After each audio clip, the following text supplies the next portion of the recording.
A base, este verano hemos visto los Juegos Olímpicos y Manneke Lief, boxeadora que ha sido muy criticada, que se ha descubierto en los informes cromosomas XY y como todo el feminismo más radical alzaba la voz diciendo que no, que es una mujer y por lo tanto tiene que competir con mujeres. ¿Sabes por qué es posible todo esto? ¿Quieres que te lo diga? Claro que sí. Por la cobardía y el silencio de los psiquiatras.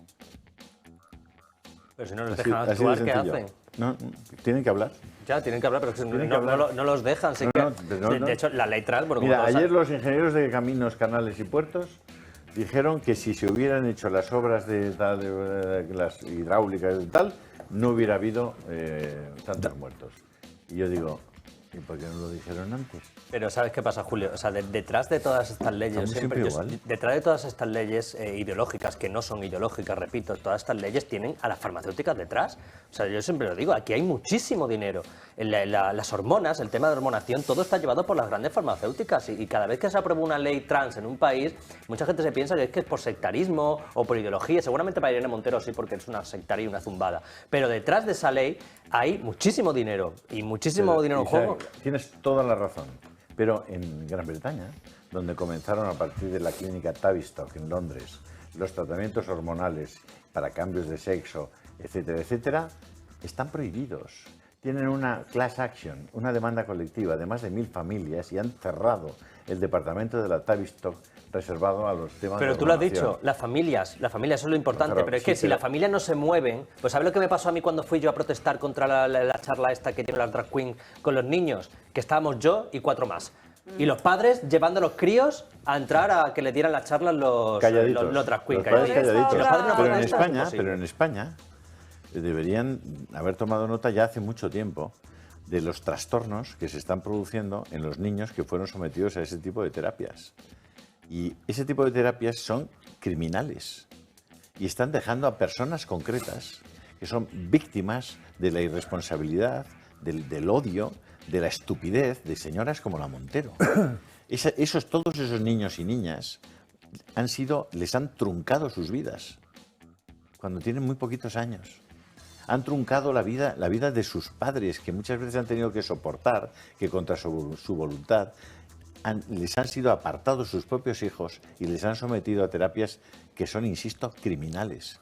Pero eso ya no es una teoría. Eso lo han comprobado de tal manera en Gran Bretaña, que no es un país menos progresista, entre comillas, que este, y ya están prohibidas. ¿A qué vamos a esperar? ¿A que haya cuántos niños más destrozados por este tipo de cosas en España para que cambien las leyes? ¿Qué tenemos que esperar? ¿Otra Dana? ¿Una Dana de niños destruidos por una especie de tsunami de estupidez colectiva y de crimen colectivo? Pues no, mira, por este otro lado. Eso lo tienes peor, Agus Julio. Y luego Francas. No, es que va con él. Lo tienes peor. Cuando caiga Sánchez, que como bien dice Isaac no va a caer, el que venga detrás es partidario de lo mismo. Con lo cual tendremos que esperar como mínimo a que, no sé, aparezca un partido distinto o gane otro. Lo que están haciendo con los niños es un crimen por el que deberán ir a la cárcel. Deberán ir a la cárcel. Deberían. Retirar la custodia a los padres y obligarles a que sus hijos cambien de sexo y se sometan a terapias a los 8, 9, 10, 11, 12, 13, 14 años. Es un crimen. Es un crimen muchísimo peor que toda la corrupción de la que estamos hablando hoy. Es el peor de los crímenes. Es ir contra lo más inocente, lo más indefenso, lo más valioso de nuestra sociedad. Es decir, son unos criminales. O sea, criminales no, entre comillas, no, criminales. Cometen un crimen de lesa humanidad. A ver si lo entendemos, a ver si los padres ya se ponen las pilas y no pasan ni una en el tema de la manipulación de sus hijos. Ni una. Los padres no pueden ser cobardes, son corresponsables, si lo permiten. Sí. Hay que estar dispuesto a ir a la cárcel para defender a un niño. Hay que estar dispuesto. No podéis callaros frente a eso. Y los legisladores más.